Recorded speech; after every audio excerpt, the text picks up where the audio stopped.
Você sabia que a origem da Igreja Católica pode não ser o que sempre te ensinaram? Talvez você tenha ouvido que ela começou com um homem chamado Pedro, o apóstolo de Jesus.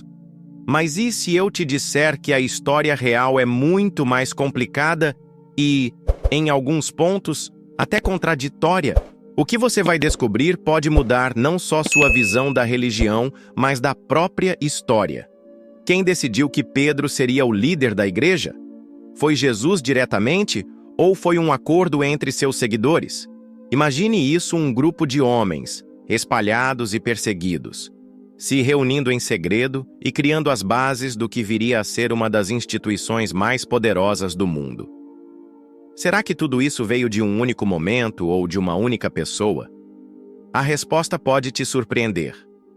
Pense. Nisso, a Igreja Católica, que hoje tem mais de 1 bilhão de fiéis, começou em meio à opressão e ao caos. Roma era um lugar cheio de poder político, adoração de deuses pagãos e a constante ameaça de perseguição.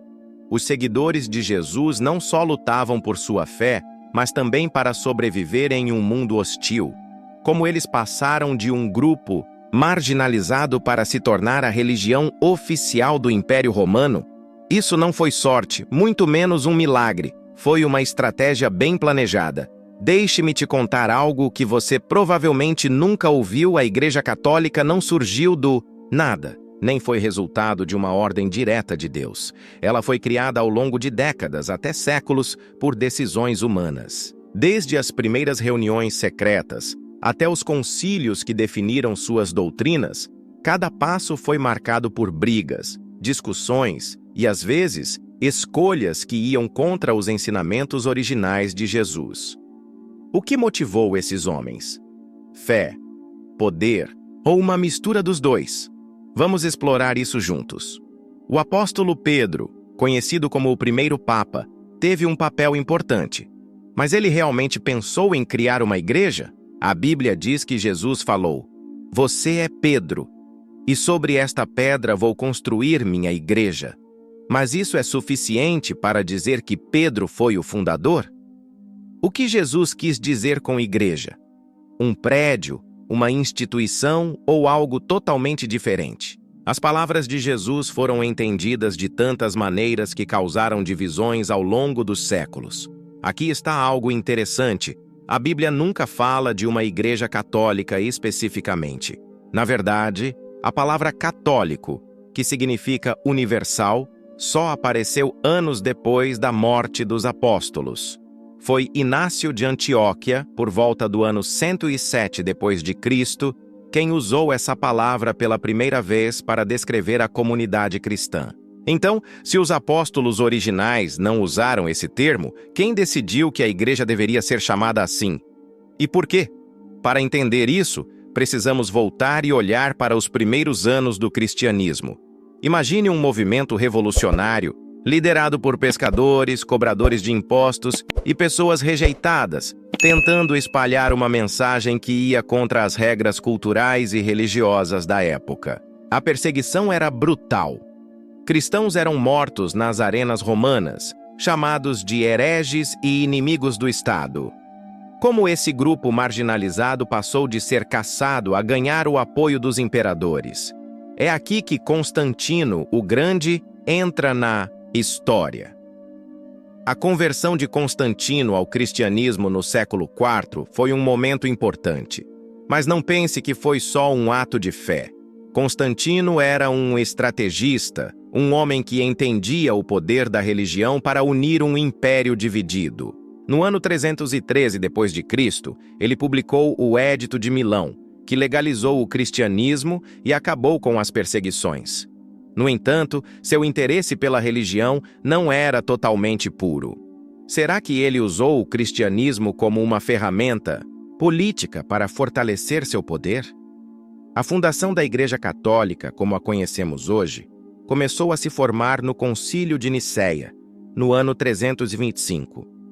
Líderes cristãos se reuniram sob a supervisão de Constantino para debater questões importantes. Jesus era totalmente divino, totalmente humano ou uma mistura dos dois? Essas decisões não só definiram a teologia cristã, mas também criaram as bases para uma instituição que dominaria a política, a cultura e a espiritualidade por séculos. Mas não se engane, esse não foi um processo tranquilo ou organizado. Houve traições, brigas internas e, em alguns casos, violência.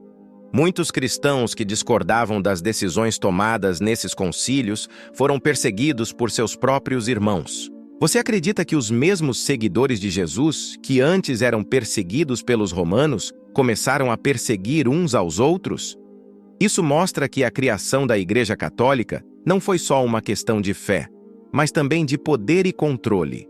E aqui surge uma pergunta difícil: quanto do que consideramos católico hoje realmente vem dos ensinamentos originais de Jesus?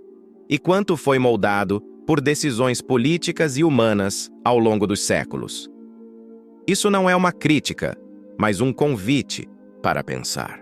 Você já se perguntou por que certas doutrinas são do jeito que são, ou por que alguns livros foram incluídos na Bíblia enquanto outros foram deixados de fora? As respostas a essas perguntas podem te surpreender mais do que você imagina. Essa história está longe de acabar, e o que vem a seguir vai ainda mais fundo nos mistérios e desafios que marcaram os primeiros séculos do cristianismo. Você está pronto para continuar essa jornada e descobrir verdades escondidas em plena vista? Você sabia que alguns textos cristãos antigos quase foram perdidos para sempre?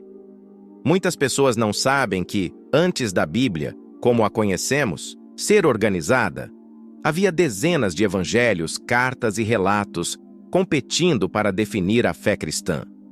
Agora, imagine isso, líderes cristãos de diferentes partes do Império Romano, cada um com suas próprias ideias e tradições, se reunindo para decidir quais escritos seriam considerados a palavra de Deus e quais seriam descartados ou até proibidos.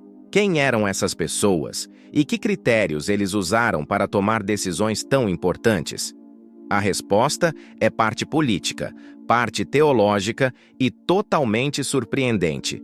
O que aconteceu nos primeiros séculos do cristianismo não foi uma simples escolha baseada na espiritualidade.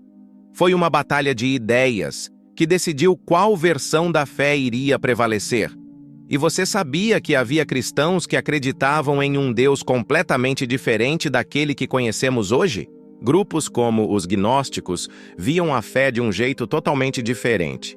Eles acreditavam que o conhecimento secreto, e não a fé cega, era a chave para se conectar com o divino. Alguns até achavam que o Deus do Antigo Testamento era uma figura inferior e cruel, diferente do Pai amoroso que Jesus ensinou. Imagine o impacto se essas ideias tivessem vencido. O Concílio de Nicéia, que mencionamos antes, não só quis definir quem Jesus era, mas também calar essas vozes diferentes. Muitos textos considerados hereges foram destruídos de propósito. Alguns só foram encontrados séculos depois, como os evangelhos gnósticos descobertos em Nag Hammadi, em 1945. Esses textos mostram uma visão totalmente diferente dos primeiros anos do cristianismo, uma em que a diversidade de pensamento era normal e não a exceção. O que aconteceu para acabar com essa diversidade? E mais importante, o que isso significa para a fé que conhecemos hoje? Vamos falar sobre Pedro e sua suposta liderança na igreja. Enquanto a tradição católica diz que ele foi o primeiro papa, as evidências históricas são muito menos claras. No livro de Atos, Pedro tem um papel importante, mas nunca é descrito como o líder absoluto.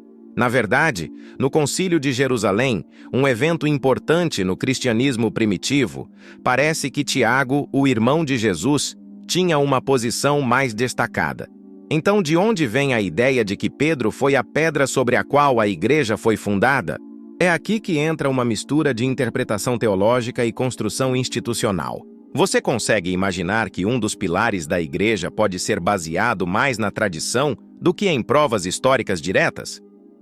Outro ponto interessante é o papel de Roma. Por que ela se tornou o centro do cristianismo, se Jesus viveu e morreu em Jerusalém? A resposta está ligada à política do Império Romano. Roma não era só a capital do Império, mas também um símbolo de poder universal. Ao estabelecer sua base lá, a Igreja Católica buscava não só autoridade espiritual, mas também legitimidade política. Isso explica por que os primeiros papas trabalharam tanto para consolidar seu poder na cidade e expandir sua influência para outras regiões. Mas não foi um caminho fácil. O desenvolvimento da Igreja Católica foi cheio de conflitos internos. Você sabia que houve momentos em que até 3 pessoas diferentes diziam ser o Papa ao mesmo tempo? Esses episódios, conhecidos como o Cisma do Ocidente ou a Crise dos 3 Papas, mostram que a Igreja, mesmo com seus ideais divinos, sempre foi feita de pessoas com ambições e fraquezas. Como eles conciliaram essas lutas de poder com a mensagem de humildade e serviço pregada por Jesus? Essa é uma pergunta que ainda gera debate hoje.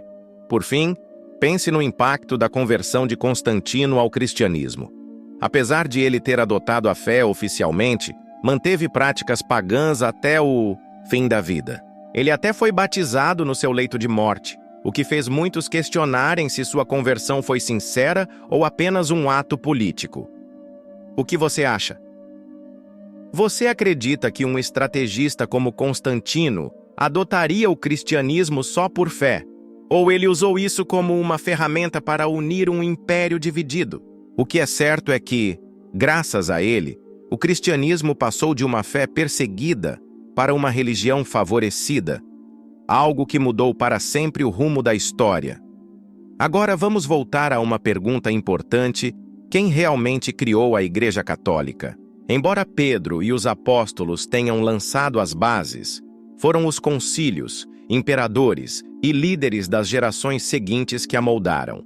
Foi um processo longo, cheio de decisões difíceis, acordos políticos e brigas internas. Mas isso não diminui a grandeza do que eles alcançaram. A Igreja Católica, com todas as suas falhas e contradições, moldou a história, a cultura e a espiritualidade de bilhões de pessoas. Por fim, quero deixar você com uma reflexão: a Igreja Católica, como a conhecemos hoje, não é só o produto de um momento ou de uma pessoa, mas o resultado de séculos de evolução, luta e fé. Ela nos lembra que até as maiores e mais poderosas instituições têm suas raízes nos sonhos, dúvidas e decisões de pessoas como você e eu. O que você acha? Agora que você sabe tudo isso, você acredita que a Igreja é mais divina, mais humana ou uma mistura perfeita das duas coisas?